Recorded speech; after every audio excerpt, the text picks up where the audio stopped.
waxaan aad baad u mahadsan tahay waraysigan iyo aqbalaadda VO-da waxaad ku soo taagtay ama aad mar labaad u tartamaysaa qabashada xilka madaxtinimada Soomaaliya baarlamaanka Soomaaliya mar kale codsi weydiisatay in codkooda ku siiyaan maxay kula tahay waxa aad istiri way dhiman tahay inaad mar labaad ummadda Soomaaliyeed aad hogaamiso 4 sano soo socoto بسم الله الحمد لله والصلاة والسلام على رسول الله أفرت سنة لصور دافي سياسة عد وقرن أو لقرنيو وكسر لسان لحد كتير عن صوبان دقي بلوي لبيكم يا لبي طبعا كي دورشلي كهر مركز دبنا عن دورشلي بارا وصول كلمة يعني كل شقينين أفرت سنة لصور دافي هذا تيرر كاسي متكسر بلوي ليه هاي mid aan waxba laga bilaabin ma jiro midna wax badan ka qabsooday mid wax yar ka qabsooday mid gabagabo ku dhow yahay shalayna hadalkeygii baarlamaanka dhameystirka yaa ugu xoog badnaa wixii jiray oo la dhameystiray iyo wax cusub oo kale oo la soo kordhiyay intaba yacni Soomaaliya dib u soo kabashadeedu muddo dheer ay u baahan tahay laakiin muddadaas dheer ay u baahan tahay si nidaamsan oo degan oo barnaamij la garanayo ku salaysan in soo kabashadaas ay sanadba sanadka ka dambeysay iyo term ka dambeysay ay u hana qaado marka shalayna baarlamaanka federaalka waxaan khudbadeydina waa ku soo koobay oo ku akhriyay barnaamijkayga siyaasadeedna soo qoraal ah ayaan u gudbiyay xubnaha baarlamaanka oo u gudbinay barnaamijkaas siyaasadeed ayaan 4 sano dabacdan inaan ku shaqeynay rabnaa muhiimaduhu qaarkood waa isbedelayaan kuwii hore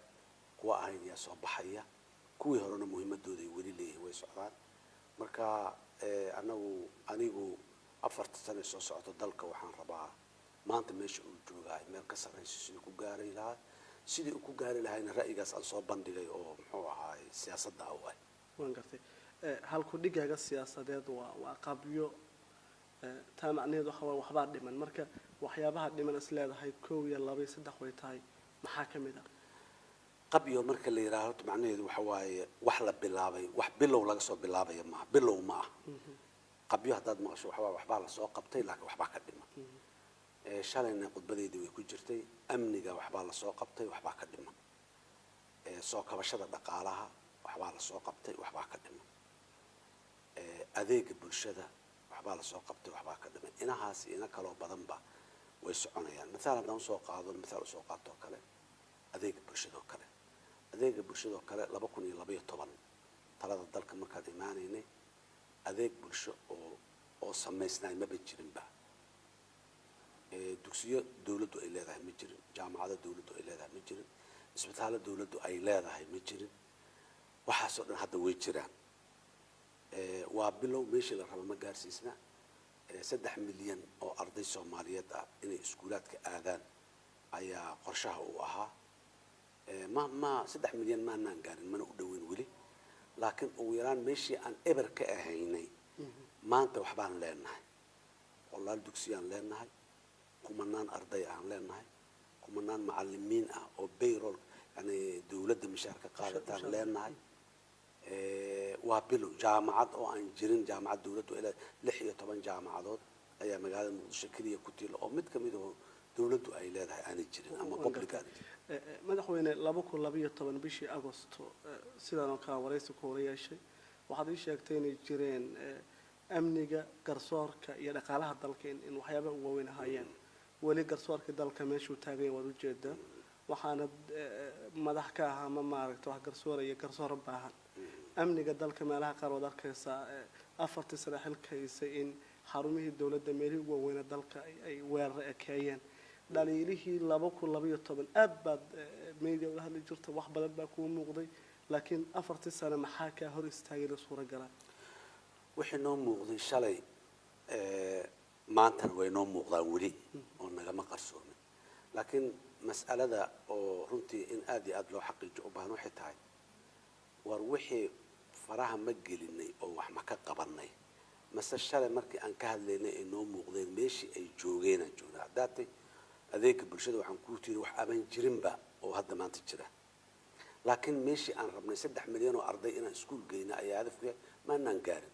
sanad iyo 2 iyo 3 iyo 4 kuma gaari kareen muddo dheer ku gaari kareen amniga xarumaha dawladeed ka hadashay 2012 xaruntan madaxtooyada aan joogna ayaa shabaabku inta soo weeraray oo gudaha u soo galeen ayaa dhexdeeda ku dagaalamay 2014 muxuu ahay golaha baarlamaanka ayay weerareen guriga garsoorka cadaaladday weerareen intaasoo xarunta jamciyadda qurumaha ka dhexaysa magaalada muqdisho ku taallay weerar qabsadeen intaasoo dhamay ayaa ay dhacayeen maanta ma dhici karto intaasi mana dhacdo maanta waxay taagan tahay wadada dhexdeeda baabuur lagu qarxiyo iyo hotel la weeraray taagan tahay iyo maqaayad dadku ku qadeynayaan oo muufo ku cunayaan oo lagu weeraray taagan tahay way ka timid shalay madaxtooyadii iyo baarlamaankii iyo la weerarayo oo yacni sida sahlan loo weeraray waa ka timid berrina muxuu meesha way ka sii soconay waa koow qaabka dhismaha hay-adaheena amnigu shalay sidii uu ahay oo waryaa tolehey iyo wax qaba karoy ahay ma ahayn maanta hay-ada nidaamsanaa jira cilada weli way jira weligeen kumaanaan doodin 100% wax saxanayna marka waxaan qabaa koobku waa buuxaa iyo waa eber waxbaa u dhexeeya waxa u dhexeeyaan joognaa eberan ka nimaday meel dhaxan joognaa waa buuxaadiyaan u soconnaa waan gartay tiirarkan qabyada ah madaxweyne ma waxaa jira culaysyo ka hor yimid oo laga gudbi waayay mase systemkaad ku soo biirtaa saas u adkay tusaale ahaan dadka Soomaalidu waxay filayeen sanadka ugu horeyn garsoor nadiif la heli doono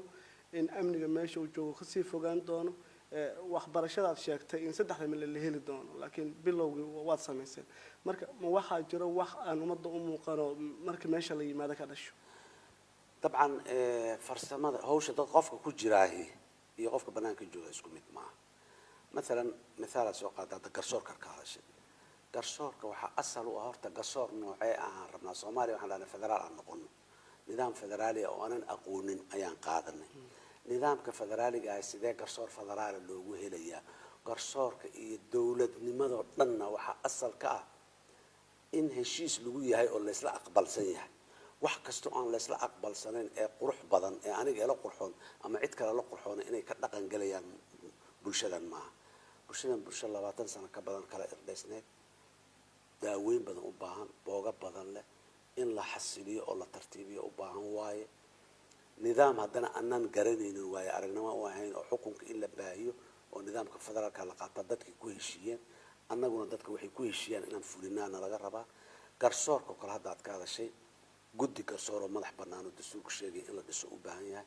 garsoorka heer federaal iyo heer dawlad goboleed iyo layers oo yeesha garsoorka hal garsoor ma wixii oo dhan in inta la sameeyo shuruucdii waxaas ay ku saleysnaayeen dhan marka waqtiga yaa ciriiri ka jiraay rabitaan darrana ma jirto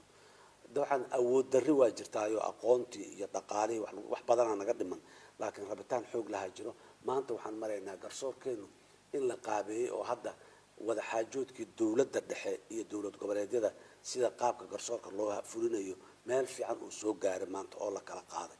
marka hawl badan soo socotay 4 sano oo garsoorka laga hayay waa laga yaabaa maxkamad xooga cadaalad darro case iyo laba ka dhacday inay jirto waa laga yaabaa dadku wali inay dulmigii iyo cadaalad darradii jirtay inay wali tirsanayaan laakiin wixii gurigii looga bixi lahaa dhismihiisaan ku jirnaa hawshu waa in garsoorka la dhisaa oo garsoor qaanuun ku dhisan leena waa garanaysaa maxkamadda islaamiga ay garsoor ay sameeyaan kuwa kale shabaab garsoor maanta sameeya waxaas wax permanent ma laba bari wax inta la sameeyo lagu kala tagmaa garsoorku waa awood sharciyeysan oo dadkuna ku qanacsan yihiin tii dhismaheedu waa wax waqtiga qaadanaya mooyaane rabitaanna waa jira fursad lagu sameyn karana waa jirtaa waana ku jirnaa waa sameeyoynaa haddii aad hesho codka labada gole baarlamaanka maxaa koob iyo laba ku ah waxyaabaha dabcan amnigu sanadkii hore 2012 amniga koow noo ah oo laba noo wali waa noo yahay amnigu koow wali waa noo yahay laakiin waxaan ogaanay way aragnimadu waan bartay horena aan ogeyn waxay tahay haddii aan siyaasadda la dhisin oo aan laga heshiin oo aan qaabka siyaasadda loo ciyaarayo oo loo wadayahay aan la isla fahmin oo la isla ogolaanin oo loo wada hoggaansamin qaabkaasi wax kastoo kale ka soo harma dhisi karna ida fasaadinaysa waxaan ogaanay marka siyaasadda lagu kala duwanaado amniga lagu kala duwanaanaya dhaqaalaha lagu kala dawladnimada nooc kastoo tahay yaa lagu kala duwanaanaya waxyaabaha sanadkan muhiimadda aan saari doono waxaa ka mid ah dalka nidaam siyaasadeed oo heer qaran ah in loo sameeyo qawaaniintii siyaasaddaas hagi lahayd oo laysla ogol yahay in loo sameeyo dastuurka ugu horeeyo xeerarka doorashooyinka ugu horeeyaan axzaabta sida loo maamulayo ugu horeyso codka qofka muwaadinka oo meel ku ridayo sida loo turjumayo oo loo macnaynayo in marka waxa dabraya dad wax badan oo siyaasadda ku saabsan u baahannahay inaan dhisno oo meel dhigno dadka Soomaaliyeedna ku qancino inay nala qaataan ay aqbalaan waxaas xasan sheekh maanta soo noqonaya hadduu soo noqdo waa joogaya 4 sano kale uu joogaya laakiin kadib kuwa kala imaanaya kuwa si kala imaan isma bedelay qawaaniintu way taagnaanayaan waxaan maanta rabnaa waxay tahay aasaaska inaan u dhigno qaab siyaasad qaran oo dadkani raalli ka wada yahay dalkana mar dambe aan lagu kala dhumin oo aan lagu kala habaabin oo yaa tolahay aan loo noqonin waayo waxaan ka shaqeeyo muhiimadda koowaadna aan siin doono insha Allah madaxweyne meelaha dadka khubarada ay noo sheegeen waxaa ka mid ah xasilooni la'aanta siyaasadeed ee Soomaaliya gaar ahaan dawladda dalka Soomaaliya ra'iisul wasaare madaxweyne isqabto kadibna baarlamaanka loo laabto inkastoo ballanqaadkaagii 2012 ah inaad ra'iisul wasaare bedeli doonin laakiin ay dhacday 2017 ma isleedahay ra'iisul wasaarada bedeli doonin baa keeni doontaa waxaan rabaa arinta maaragtay siyaasadda iyo dawladnimada Soomaaliya shakhsi ma aha qof ma aha waa mid hadda ka sheegay waxyaabaha ra'iisul wasaaraha madaxweynuhu isku la dhacayaan oo kuwii naga horeeyo dhan isku soo dhici jireen waxa meesha ka maqan waxba meesha ka maqan waxaas meesha ka maqana in meesha la keeno ay tahay haddii kale shakhsiyaadku waa kala maqnaanayaan fahamkayga maanta aniga iyo rabitaankayga kaliya ma aha iyo rabitaanka qofka kale markay noqoto rabitaanadu maalin waa isku soo dhacayaan maalin waa kala leexanayaan laakiin qawaaniin iyo nidaam kala hagaay waa inuu jiraa qawaaniinta iyo nidaamka kala hagi lahay fiiri dhaqankan muxuu ahaay مثلا لحدميدي مدحونيه رئيس الوزراء جرى قابي وسميسنا قاب كاس ما انتكم قرعسنين بريغا رئيس الوزراء مدحونه waxay kala ahaayeen iyo sidii ay u shaqeyn jireen maanta dadka in badan oo kamid ah ma ogola intii ka dambeysay 22 sano ahayna waa la ogaa iyadoo sidaa ma ogola maanta mushkiladu marka waxay tahay inta laba arrimood ka jawaabid u baahan Soomaaliya waxay u baahan tahay awoodda powerka dawladnimada meelo muayana uu yaalo oo go'aanada masiiriga gaari karo go'aanada masiiriga tala soo jeedintooda la iman kara dadka ka gadi kara laakiin marka powerku kala qaybsan yahay oo qolaba meel anaga dalkaani wali waxa ka maqan waxay tahay dhismin isku miisaamidii powerka yaa wali naga maqan oo waxayna u maqan tahay wax kala ma ahay shuruucda iyo nidaamkii isku miisaanaa isku dheelitirnaa oo la wada aqbalo ما كليا إن بوقت الوسقرة وحمهما دتك إن لقى إيبيو دتك أقبلان هدي دتك أي أقبلان كذب لما يلي كرو إلا بين عمر مركز دتك الديدي لكن وحنا هاي سنة وحنا وانا جم قيين كوا قاركود نوجرن إسلام أقبل سنة وسببتها أولى مهمة دكوا بهذه السنة كان إنه أولى ذا نسمها السياسة مدن حالة وحنا شو شر جرائد كجاه هذا اللي سي جوش الصرداء الصومالي دوسه يتي أرنتي بدأ محكمة ICJ لكن waxaa ku soo hadal qaaday jireen dad Soomaaliyeed oo dayacay badda Soomaaliya dana siyaasadeed iyo dana kalaba laakiin ra'iisul wasaaraha adigu aad magacooda kamid ahaa haddaad ku ogeyd ama ay jirtay tuunkaad qabta xalay maxaad ra'iisul wasaaruhu magacooda dacwadda markaan galnay wax badan kala cadaadeen waxaana wax hoosta lagu wada sameeyay ahaayeen wax maxaan ku iraahday dad shakhsiyaad ay sameeyaan oo lagu saleynin tala sharciyeed aan loo doonanin dad Soomaali ah oo khubara ama dad ajnabi oo khubara oo anagu aan kireysanay aan ku kalsoonahay khabiirnimadooda iyo dhaxal aanan ra'yi laga weydiinay si sahlana loo sameeyay sababta marka anagu xaddiga khaladka dhacay wuxuu soo cadaaday markii ay arintu sharciga iyo maxkamadii ay tagtay dad badan oo Soomaali ah ilaa maanta dad badan aaminsan is afgaradka warqadan MOU memorandum of understanding kala yiraahdo in aanay sharci ahayn oo dadka aanay qabanaynin oo afka qalaad waxa lagu yiraahdo binding yani dad badan oo Soomaali ah aaminsan shalay waad maqashay anaguna waad ogaanay mugan dacwada galnay inay binding tahay qaanuun caalami ah registerka heshiisyada caalamka lagu daraa in lagu qoray oo qaabda waxa kaliya meesha shalay lagu badbaaday waxay ahayd dacwada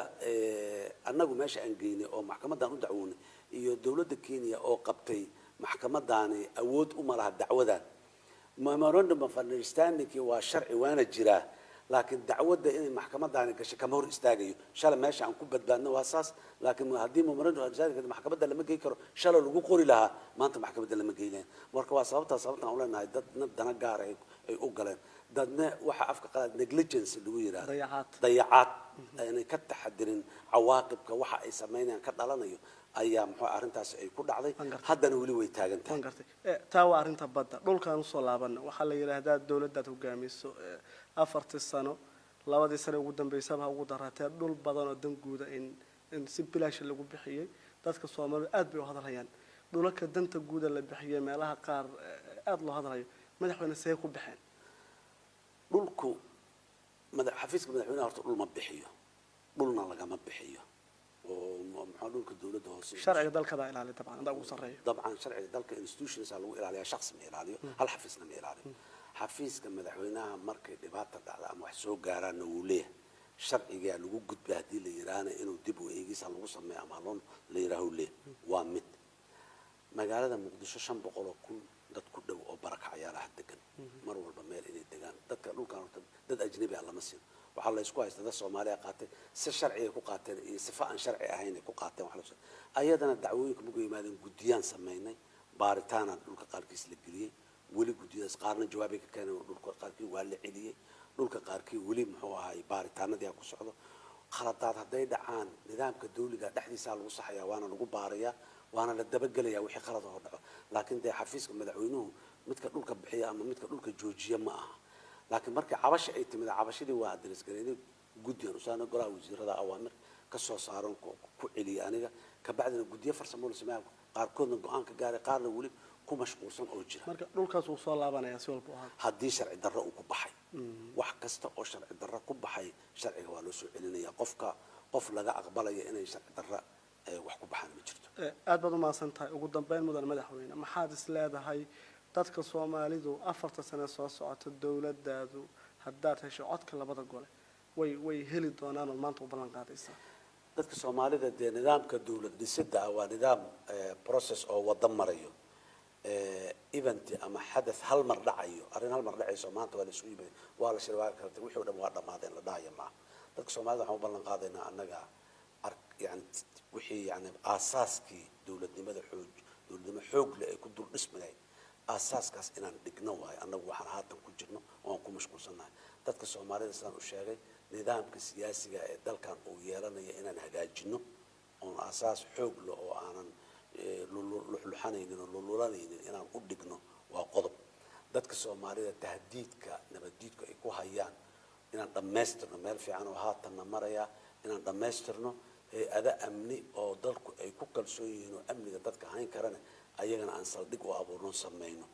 ويا سيدا أنت شري عن بلن قاضي واي بلن قاض كأني جماعة ومن الصومال يقول هدونا يقول حساب تمام وأنا الدوكومنتي ورر المجال ورقضوا كويا الله اللي يري وحنا أنا دتك وقبضنا واد دوكومنتي قرينا وحنا قدام دوكومنتي قرينا وعتاي بري إن الأول حساب تمام مركوان رجينا إن دتك ماشي ما أنت وجوه ما الآدي هذا وروح بدن 4 سنة كبعد ينوجوه دون أدي أبغى ما صنت ما ناقص